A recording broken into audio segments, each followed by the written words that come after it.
It's worth more than silver, gram for gram. It takes 3 years to grow, and can only be pollinated by human hands. This is the strange, brutal history of vanilla. Vanilla comes from the seed pod of a specific orchid, native to the forests of what is now Mexico, and it was first cultivated by the Totonac people along the Gulf Coast centuries before European contact. According to Totonac legend, vanilla emerged from the blood of a princess forbidden from marrying her true love. Whether myth or memory, one fact remains: the Totonac were the first people on Earth to figure out how to cure and process vanilla into the fragrant spice we recognize today. When the Aztec Empire conquered the Totonac people in the 15th century, they demanded vanilla as tribute, and quickly developed their own obsession with it.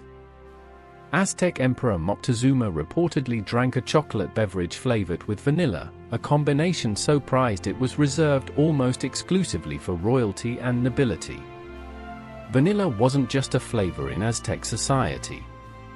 It was a symbol of status and wealth, tightly controlled and rarely shared with commoners.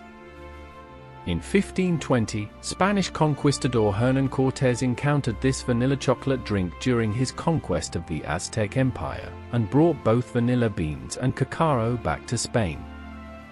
Europeans had never tasted anything like it. Vanilla quickly became a coveted luxury among European aristocracy, but there was a problem nobody in Europe could solve for the next 300 years: nobody outside Mexico could get the plant to actually produce vanilla pods. The mystery came down to a single, tiny insect.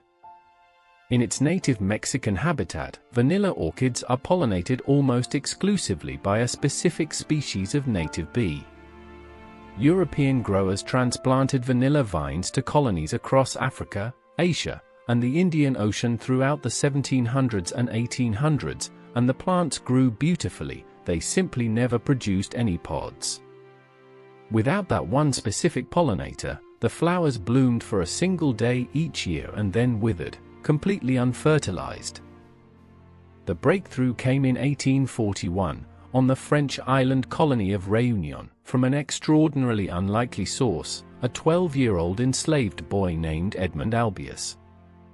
Albius developed a simple, fast hand-pollination technique using a thin stick and his thumb, manually transferring pollen between the flower's reproductive parts in seconds. His method worked perfectly, and remarkably, it remains essentially unchanged as the primary method used to pollinate vanilla orchids around the world today. Despite discovering the technique that would build an entire global industry, Edmond Albius saw almost none of the wealth it generated.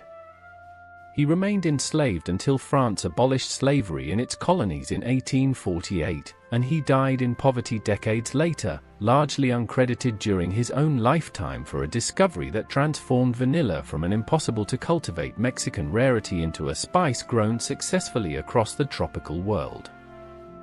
Albius's hand-pollination method allowed vanilla cultivation to explode across Madagascar, Réunion, and other Indian Ocean islands throughout the late 1800s.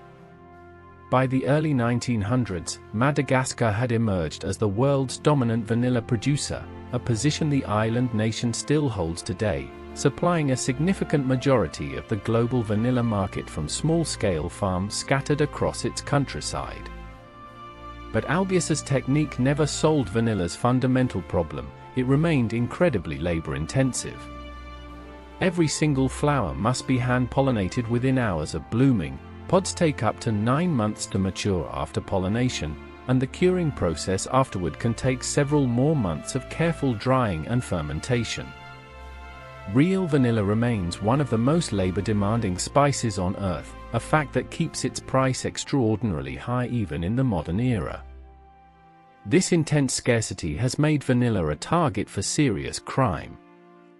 In recent decades, Madagascar has experienced dramatic vanilla price surges, at times rivaling silver by weight, triggering waves of vanilla theft so severe that some farmers have resorted to hiring armed guards or marking their crops to prevent poaching before harvest.